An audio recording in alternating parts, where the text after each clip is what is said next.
On October, 1831, in the small river town of Hollow's End, two boys sat for a portrait that would never be spoken of publicly again. Their names were Elias and Nathaniel Ward, 15-year-old twins who had been raised under the strict gaze of St. Augustine's orphan house. Cole, the photographer, a journeyman named Bartholomew Pike, had just returned from New York with a cumbersome, wet plate collodion camera.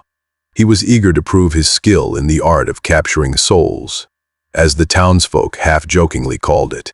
The brothers, dressed in stiff black suits with high collars and brass buttons, were seated on carved oak chairs against a plain, dark backdrop. They were told not to smile, which was no difficulty at all. No, for as long as anyone could remember, the Ward brothers had never laughed. When Pike prepared the plate, mixing the noxious chemicals that stained his hands and blackened his nails, he noticed something unusual. The boys' eyes, pale gray, almost white, reflected the light in a way that made them appear blind. And yet they saw everything. Pike would later tell the rector of St. Augustine's that their gaze made his breath catch in his throat, as though the boys were not looking at him but through him, into some hidden part of himself. The image, when developed, disturbed him further. Scratches and streaks marred the glass in patterns he could not explain, as though the plate itself resisted the likeness. Worse still, when he examined the brothers' faces, their pupils were faintly glowing, two pale points of light suspended in otherwise lifeless eyes. The rector, Father Cornelius Black, dismissed Pike's fears as chemical error. He had little patience for superstition, though his congregation whispered otherwise. The Ward twins had been found as infants swaddled in rags on the church steps during a thunderstorm 15 years earlier. No mother ever claimed them. No father dared speak their name. The boys grew in silence, speaking rarely, eating little, and watching much. Nurses swore that, as toddlers, they never cried. They only stared. By 1831, they had become fixtures of Hollow's End, pale, thin figures seen sitting together by the river bank at dawn, or standing motionless in the orphanage courtyard, long after the bells rang curfew. People whispered that they were touched by God, or else by something far older.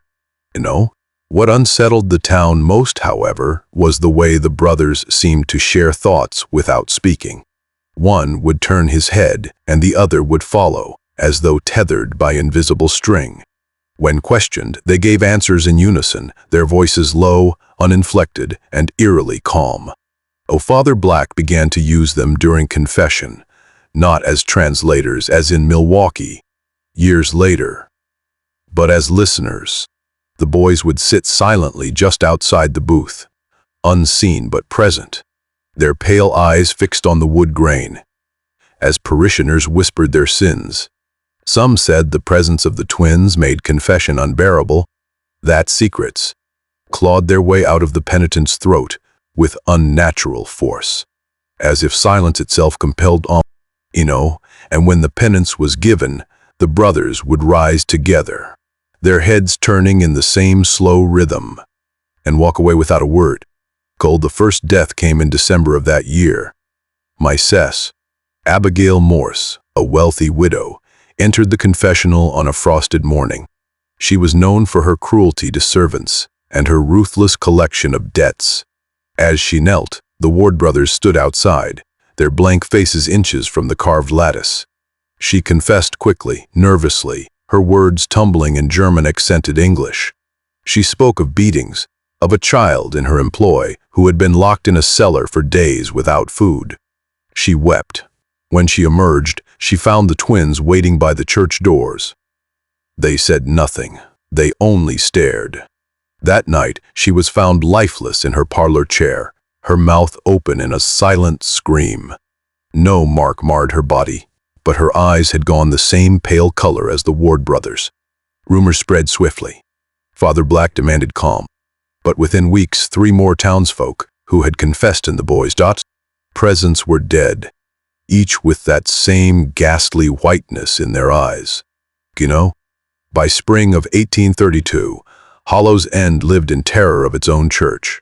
The final portrait of the Ward brothers, the one Pike had taken, was hidden away in the church vault. But copies circulated in whispers. Mothers told their children never to meet the twins' gaze. Fathers muttered that the boys should have been drowned at birth. And yet, Elias and Nathaniel endured. They grew taller, thinner, their eyes wider. They spoke even less, until at last they spoke no words at all. But when the bells of St.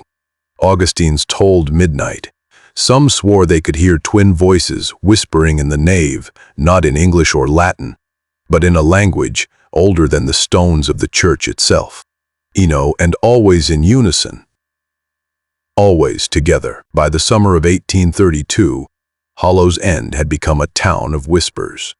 Doors that once stood open during the long days of planting season, now shut at dusk. The air smelled of river reeds and candle smoke, and the silence that wrapped itself around St. Augustine's felt thicker than the mist rolling from the water at dawn. The Ward brothers were at the center of it all. Elias and Nathaniel still attended their lessons at the orphan house, still walked hand in hand to the church, still ate their meager meals of bread and broth without complaint. Yet wherever they went, conversations ended. Mothers pulled their children across the street. Men spat behind them when they passed, muttering words of exorcism in German or Irish, depending on the tongue.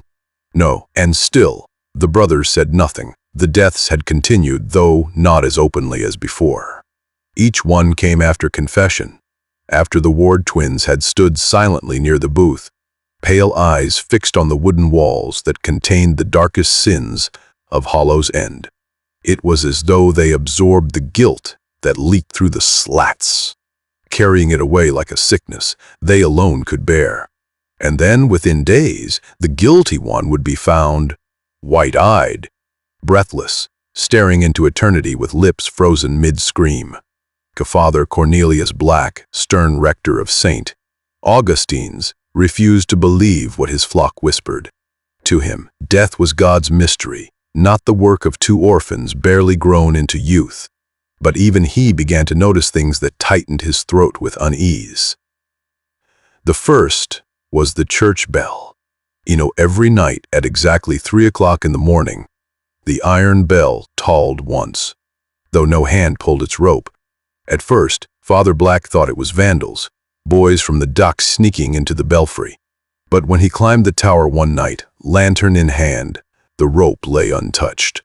The twins stood below in the nave, looking upward, their eyes pale in the candlelight. The second was the ledger. Father Black kept careful records of confessions, anonymous, of course, but marked with dates and initials for penance owed. After the death of Abigail Morse, he found 3 entries smudged with ink, the letters blurred beyond recognition. He assumed damp air had warped the paper, until the pattern repeated. Every soul who would soon be found lifeless had their entry erased, as if unseen fingers had dragged themselves across the page. Trust you? No, when he questioned Elias and Nathaniel, they only stared. The town council met in July to discuss what must be done. Farmers and merchants crowded into the tavern, sweat running down their backs. In the summer heat, they spoke in half whispers, glancing toward the orphan house, as if the boys might appear at any moment. Some demanded the twins be sent away to an asylum in Albany. Others muttered darker remedies. A rope and a river stone would cure this plague quick enough. Before we open the diary and walk into the shadows of Millhaven, I want you to do something for me. If you read drawn to the stories history tried to bury, the ones whispered behind closed doors, click subscribe now and tap the bell so the next time we unlock something like this, you will be here when it happens.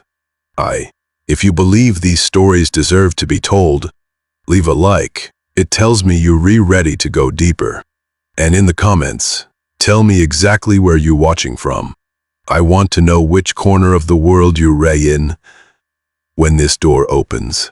Because once you've heard it, there's no going back. But Father Black stood, his collar damp with sweat, his hands trembling on the table. "These children are under the protection of the church," he declared. "No harm will come to them while I draw breath. They are orphans, yes, but orphans of God. Their silence is not curse but call. You speak of fear, but I see in them the instruments of confession, sharpened by heaven. What you mistake for death is but God's justice carried out." The room went silent. Some bowed their heads, others spat, but none dared argue further with the priest. That night, lightning split the sky over Hollow's End. Kyle? The thunder rolled so loud that shutters shook and horses broke free of their tethers. Rain flooded the cobblestones, washing the streets clean of dirt and filth.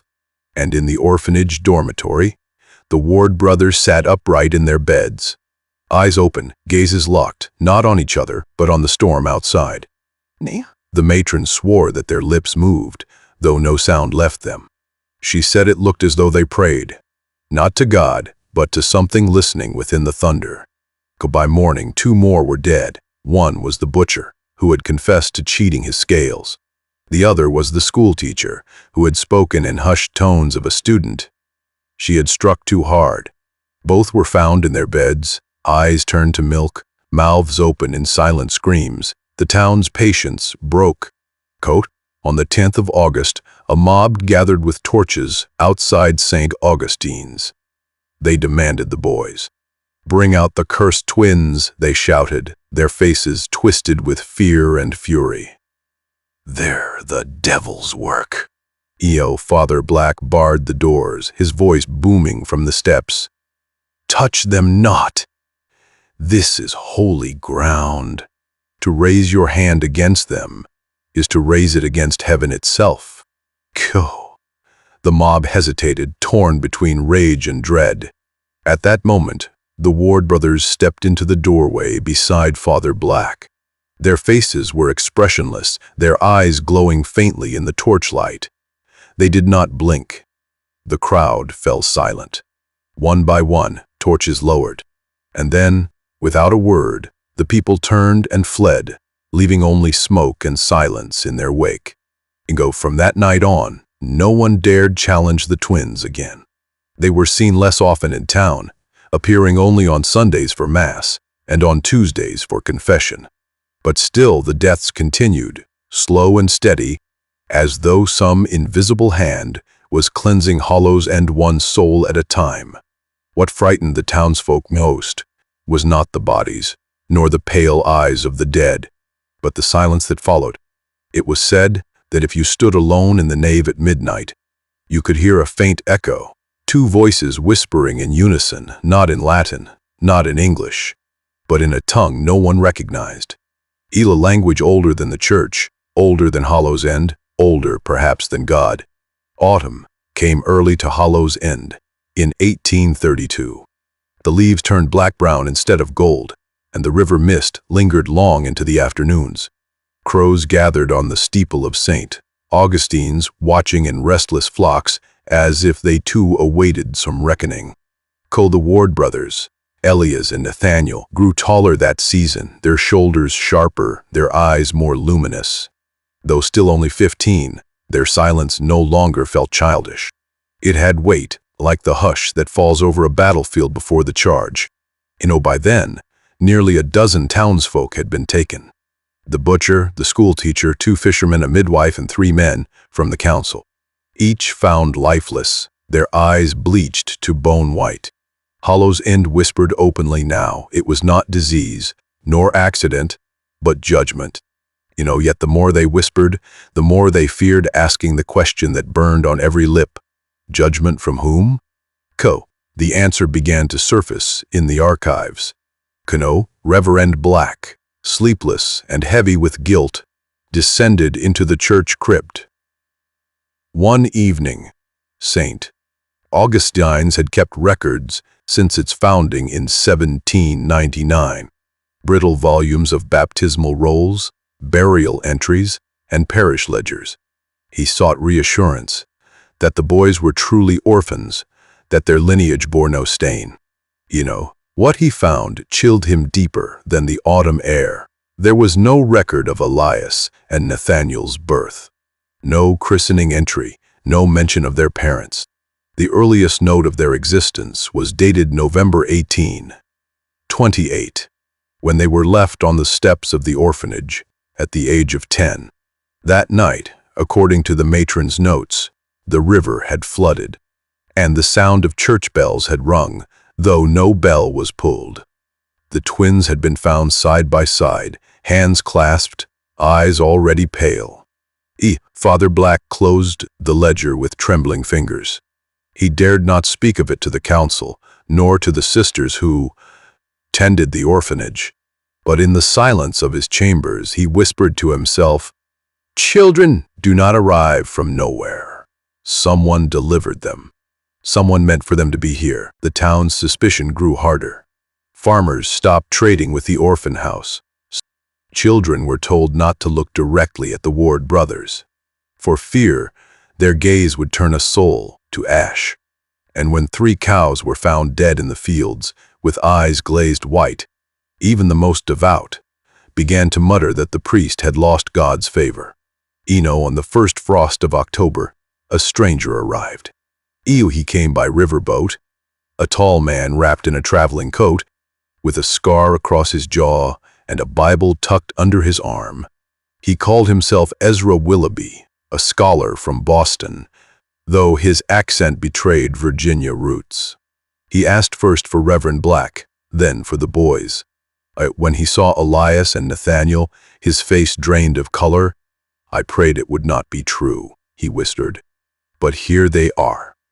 Father Black demanded answers, and Ezra gave them in fragments, his voice low, worrying, his eyes darting toward the twins who stood silently by the church doors.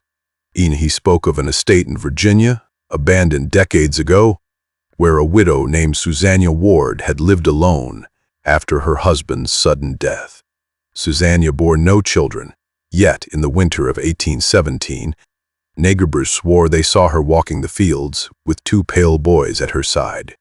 No one knew where they came from, only that they never spoke, never laughed, never cried. Then came the fires. Barns blackened overnight, crops withered, livestock died. Neighbors who accused Susanna of witchcraft were found dead in their beds, eyes white, throats frozen in terror. One spring morning, the manor itself was found empty. Susanna's body lay cold in her bed, her face twisted in horror. The twins were gone. They should have ended there, Ezra said, his voice breaking. But some evils do not die. They only move, like shadows cast by a shifting sun. That night, Hollow's End slept uneasily.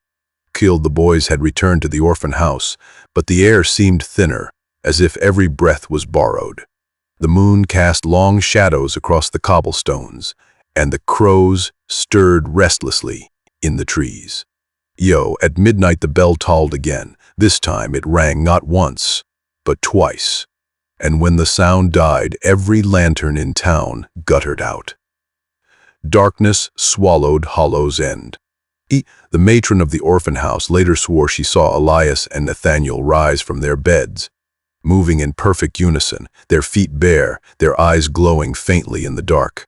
They walked not toward the chapel, but toward the river.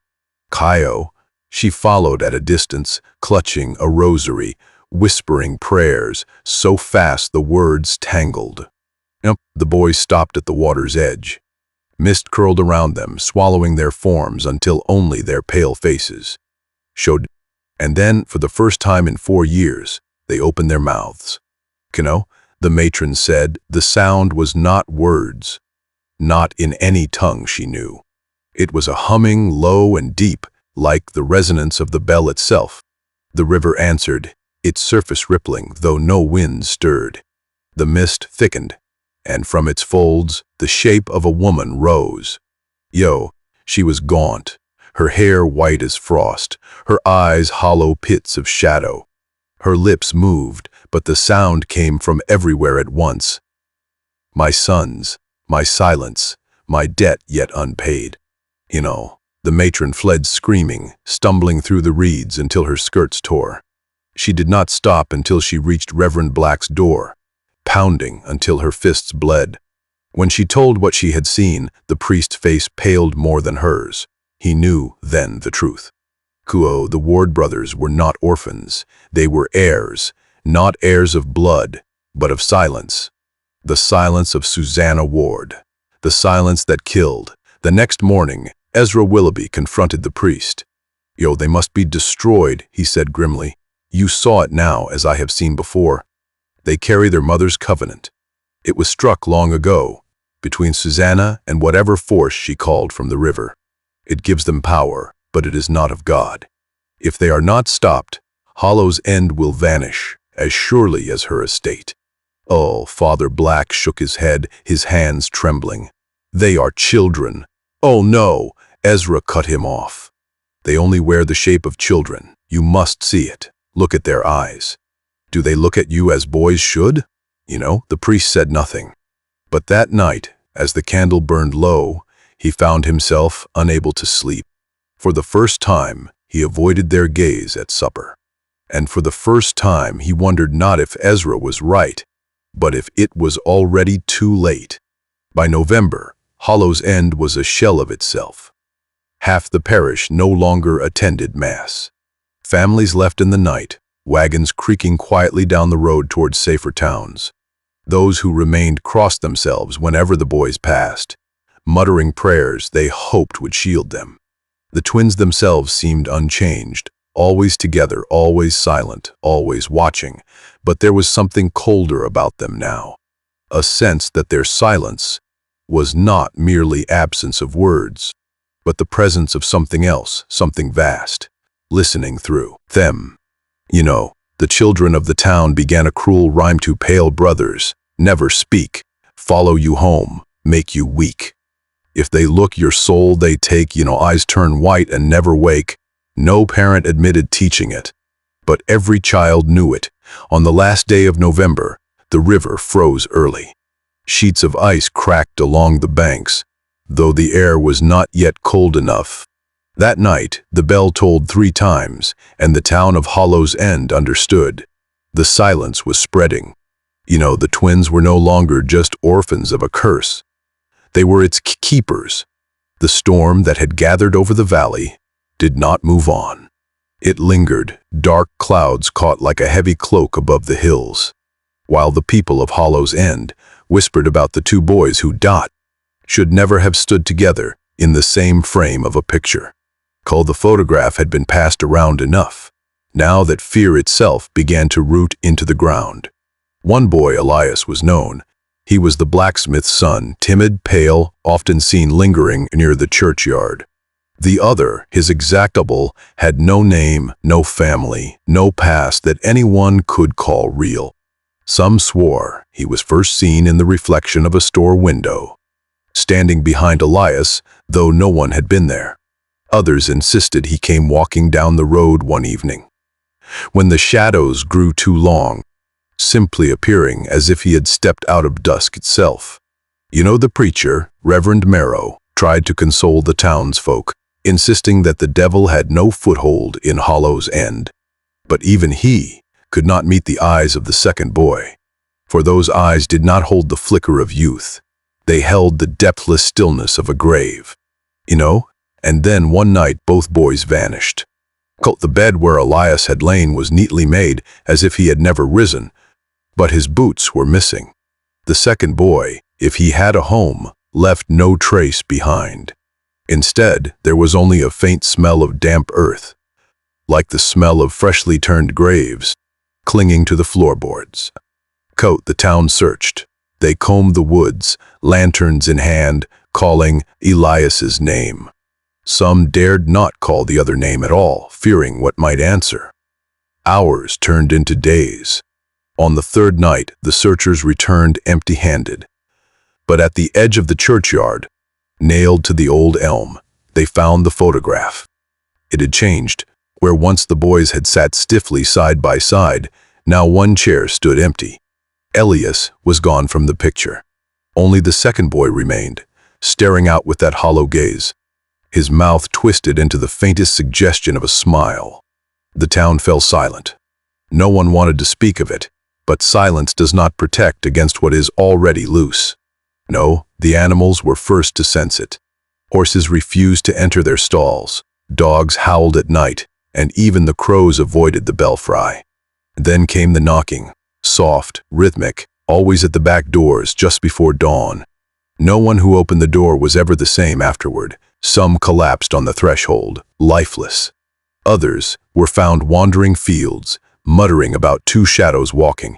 It was the widow Crane who finally told the truth, her voice shaking in the candlelit town hall. The second boy is no boy. He is the reflection of death, a double that follows the living until they are ready to be taken. Elias saw him first, and that sight alone doomed him. Now the reflection walks alone, hungry for another to mirror. Her words chilled every soul present, because each one remembered how, in passing mirrors or windows, they had thought they glimpsed someone standing behind them. Kiddo, the final blow came on All Hallows' Eve. The town gathered for prayer in the church, every pew filled, candles trembling in their holders. Outside, the storm broke at last, thunder rolling like drums of war, rain lashing against the windows. And then from the back of the church, the doors groaned open. Two figures entered. One was Elias, or what remained of him. His eyes were glazed, his skin pale as paper, his clothes damp with earth. He moved stiffly, like a marionette. Beside him walked the second boy, unchanged, untouched by time or weather, his gaze fixed upon the congregation. They did not speak. They only walked forward, hand in hand, until they reached the altar. The Reverend raised his Bible, his voice breaking as he began to read a passage, but the words withered on his tongue. For in the flicker of the candlelight, Favdiel Seal, the congregation saw it, the reflection of the two boys stretching not across the floor but across the walls, climbing higher, longer, until it seemed the very church was full of shadows, all wearing the faces of children long dead. And then as the candles died, what happened after is not written in any record. The church was found empty the next morning, doors wide open, pews scattered as if by a great wind. Of the townsfolk, not a single one remained, but nailed to the altar was the photograph. It had changed again. Now the church itself was visible within the frame, every pew filled, not with villagers, but with countless pairs of the same boy, their faces blank, their eyes hollow. At the front, two boys stood, side by side. One was Elias, the other, his reflection, smiling with a satisfaction that had no human warmth. The photograph remains, some say, buried deep in the archives of the county courthouse, though no clerk dares to bring it out. Others whisper it still moves from place to place, surfacing in antique shops or abandoned houses, waiting for another curious hand to lift it into the light. And always when the photograph is seen, someone soon vanishes. They say it is because the reflection is never satisfied with one boy. It seeks pairs, two at a time, bound forever. For, in Hollow's End, the legend endures, beware the image of yourself beside another. For if the double comes, he does not come to leave you be, he comes to claim.